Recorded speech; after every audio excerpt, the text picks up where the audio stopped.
are now listening to Hinckley Community Radio, a non-profit podcast radio station. With the events of today in both London and Windsor, as a mark of respect, we ask that you join us in a 1-minute silence to honour the passing of Her Majesty Queen Elizabeth II. May she rest in peace.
Their first daughter and third child overall was born in 1946 and named Joanna Pollock.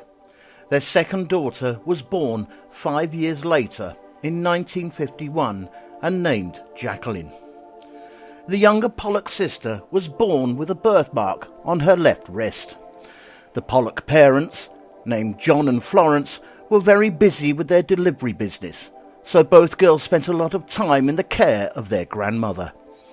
As a result, the girls became very close to each other.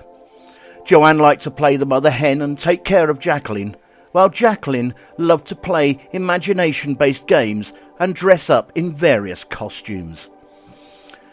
Allegedly, at one time, Joanna told her father that she would never grow up to be a lady, which was a chilling premonition of what was to come in her life. Then, in 1954, when she was just 3 years old, Jacqueline suffered a nasty fall and fell into a bucket that left her with a laceration over her right eye that eventually healed, leaving quite a prominent scar. Then final tragedy struck when the children were walking on their way to church. They were all struck down in a terrible car accident, in which both girls, 11-year-old Joanne and 6-year-old Jacqueline, died instantly. The Pollock sisters' case is an unresolved mystery that will get you thinking and pondering even if you don't believe in the afterlife. To this day, the strange case has been regarded as convincing proof for reincarnation. Greetings, unexplained people. Thank you for tuning in and listening to Mark's Unexplained World. My name is Mark Hughes. I'm a podcaster and a crime buff who wants to tell you a great joke about the amnesia, but unfortunately I can't remember it. Tonight I'm going to tell you the mysterious story about the Pollock sisters. And this week's necessary disclaimer: this story is a tale that sadly involves children and may prove upsetting to some, so you listen at your own discretion. Also, all opinions and comments are strictly my own, but the facts still remain. I also apologise if I pronounce anything incorrectly. My English, although it is my first and only language, does need some elocution training at times. But hey, I am an alien, remember? In fact, aren't we all? So, back to the story we go. John Pollock was born in Bristol in 1920 and was raised in the Church of England before converting to Catholicism. Florence Pollock grew up as a member of the Salvation Army and adopted the Catholic faith upon marrying John. It was during the middle of the day of the 5th of May 1957, a joyous Sunday for the Pollock family, who were heading off to a traditional mass that was being celebrated at the Church of Hexham, an Old English market town and civil parish in Northumberland, England, on the south bank of the River Tyne. The parents, John and Florence Pollock, had stayed behind on this particular mass, but they were more than happy for their daughters, 11-year-old Joanna and 6-year-old Jacqueline, to go on ahead and claim good seats for the event. However, despite their plans, that day they never made it to Mass.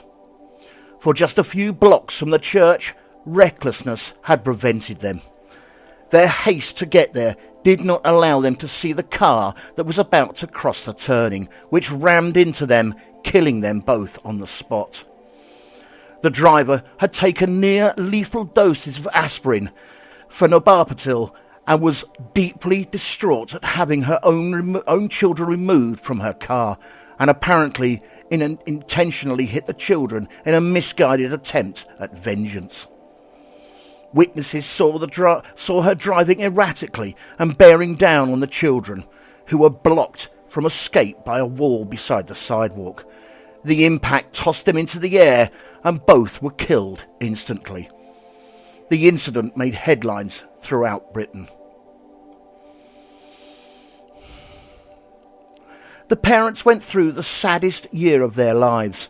John and Florence Pollock were obviously distraught at losing both their daughters at once in such a violent manner. And although they were destroyed by the premature losses of their daughters, John and Florence decided that they wanted to start a new family again. And within a year, Historic Mysteries reported that Florence was pregnant once again. Yes, Florence was pregnant. But not with just one baby, but two. She was carrying twin girls in her womb. Oddly, John believed that his wife would give birth to twins. In fact, John was adamant that the pregnancy was going to be twin girls, and that both Joanna's and Jacqueline's souls would be the new babies.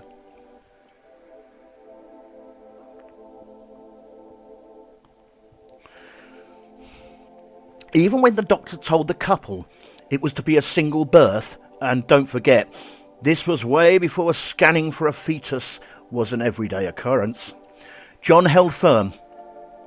And as far as he was concerned, this was the girls coming back home to them. On the 4th of October 1958, John was proved correct, when the Pollocks welcomed identical twins, Gillian and Jennifer, into the world. And to add credence to John's belief, Jennifer had two birthmarks, one over her eye and one on her left wrist. So, within a few months, the family left Hexham to make a fresh start with their new family. Whilst doing my research, I came across one website which states that John claimed to have a vision from God in the days after his daughters' deaths, and also claimed to somehow know that Joanna and Jacqueline had been killed in retribution for John praying for proof of reincarnation. John had read a book as a child about past lives and reincarnation, and the idea had fascinated him ever since. Despite having the idea that his daughters were taken because he asked for proof of reincarnation, John also firmly believed that the girls would be brought back to the family.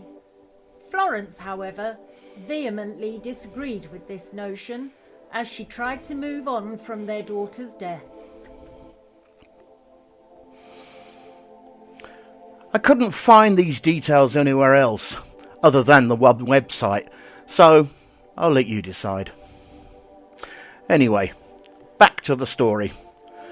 From their birth, John and Florence noticed a resemblance between their new daughters and their deceased ones. Apart from the birthmarks that I already mentioned on Jennifer, they also noticed a birthmark on her left hip.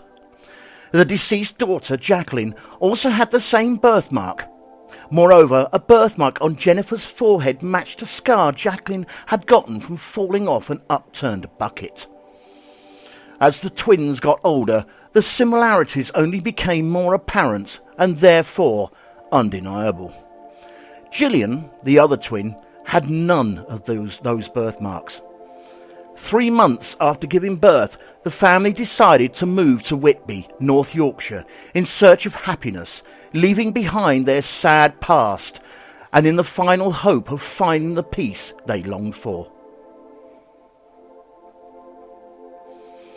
When the girls reached 2 years old, they had acquired a rudimentary command of language, and they began to ask for toys that had belonged to their late sisters, even though they had never heard of them.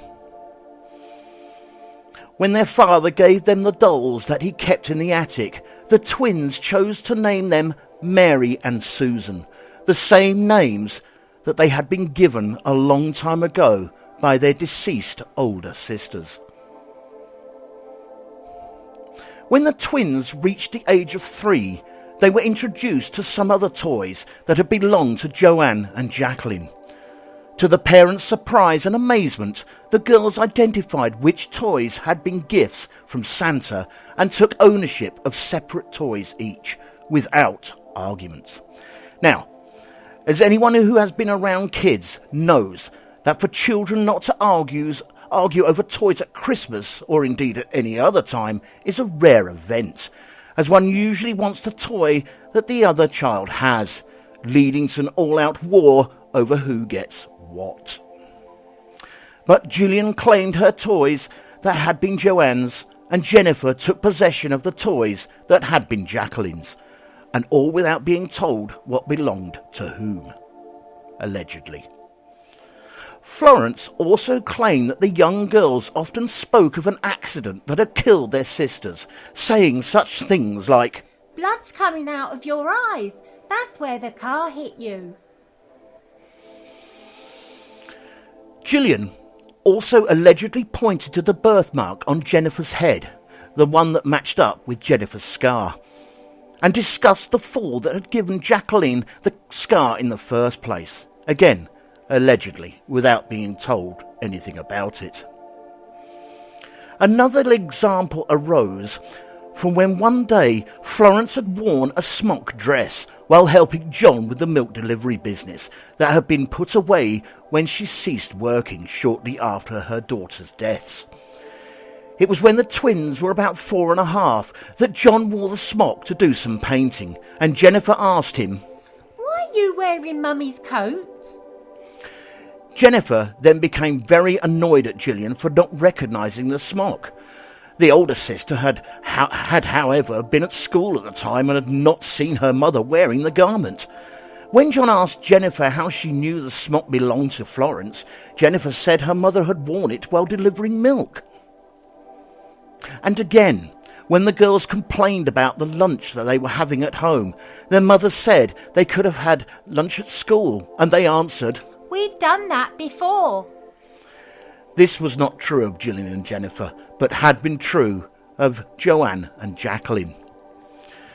The clues started to turn dark when the Pollocks decided to return to their original hometown of Hexham.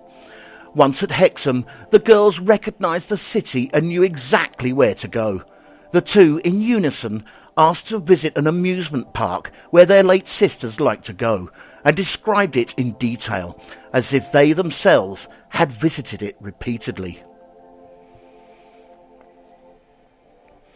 When they arrived at the house, they recognised every corner of the home, even their neighbours. Their parents said that they had acted and spoke the same way that their first daughters had. What was even more telling was that Jennifer and Gillian suffered from some sort of PTSD or motophobia, which is the fear of cars, often flinching away and screaming that the car was coming to get them. According to their parents, the children were always too afraid to cross the street, often yelling that, "The car's coming for us." On one occasion, the parents, John and Florence, listened to the girls while they were talking about the original accident on the 5th of May 1957. Their conversation went something like this. "I don't want it to happen to me again. It was horrible. My hands were full of blood, as were my nose and mouth. I couldn't breathe." Jennifer